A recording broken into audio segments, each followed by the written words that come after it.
अगर किसी को स्ट्रोक आता है तो पहले 5 घंटे कितने महत्वपूर्ण हैं, आज हम ये जानने की कोशिश करेंगे।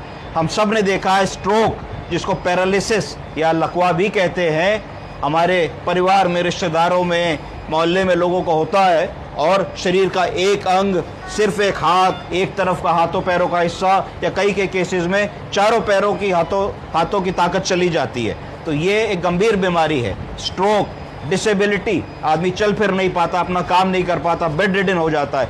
क्या हम कुछ ऐसा जान सकते हैं, समझ सकते हैं, कर सकते हैं जिससे स्ट्रोक अगर आ भी जाए तो पहले 5 घंटों में क्या ऐसा करें कि स्ट्रोक एकदम ठीक हो जाए?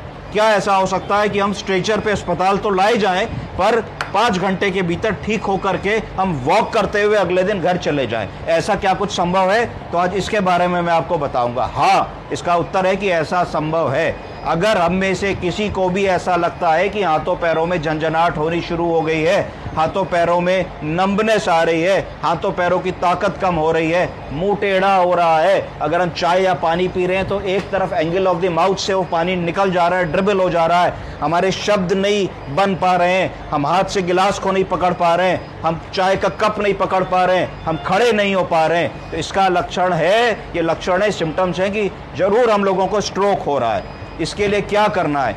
बिना 1 मिनट का समय गवाए हम लोगों को किसी भी बड़े अस्पताल की तरफ रवाना होना है जहां पे स्ट्रोक का इलाज होता है। स्ट्रोक के इलाज में क्या क्या ज़रूरी है? जैसे ही आप वहां जाएंगे तो देखा जाएगा कि आपका सीटी स्कैन में ब्रेन के अंदर ब्लीडिंग है या क्लॉट है।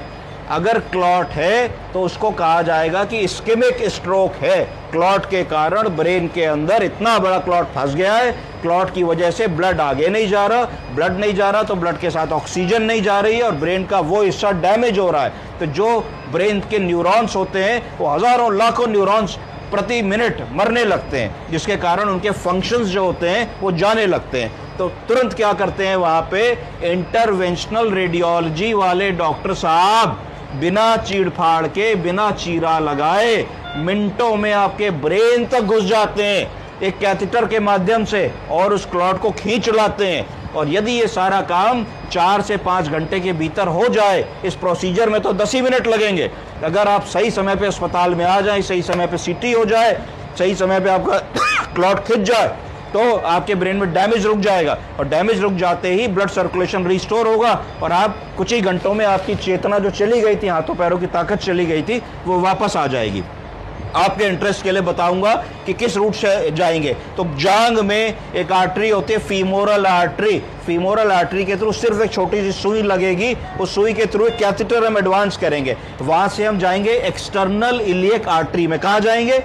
एक्सटर्नल इलियक आर्टरी कहाँ होती है? ये एब्डोमिनल एओर्टा की एक ब्रांच होती है। उसके बाद फिर हम कॉमन कैरोटिड आर्टरी में जाएंगे। Carotid artery, common carotid artery, common carotid artery से हम इंटरनल कैरोटिड आर्टरी के थ्रू होते हुए कहाँ चले जाएंगे? मिडिल सेरिब्रल आर्टरी, MCA, जहाँ पे क्लॉट है और वो खटाक से क्लॉट को हम खींच के बाहर ले आएंगे। तो ये हमको सबको पता होना चाहिए और स्ट्रोक की स्थिति में समय नहीं नष्ट करना चाहिए कि हम 2-4-6 घंटे निकाल दें। पहले 4-5-6 घंटे गोल्डन आवर्स होते हैं। इस समय पे अगर ये इलाज हमें मिल गया तो सारे जीवन की डिसेबिलिटी बचती है, वरना स्ट्रोक के बाद लोगों को 10 साल व्हीलचेयर पे रहना पड़ता है, वॉकर से चलना पड़ता है, कुछ लोग बेड रिडन हो जाते हैं, लेटे लेटे कॉम्प्लिकेशंस होते हैं, बेड सोर्स हो जाते हैं, पेशाब की नली पड़ती है, मोबिलिटी खत्म हो जाती है, उसके कारण एंग्जाइटी होने लगती है, डिप्रेशन होने लगता है, लाइवलीहुड छिन जाती है, नौकरी चली जाती है। तो ये सब ना हो, इसके लिए timely intervention for stroke is very important. समझ गए आप लोग?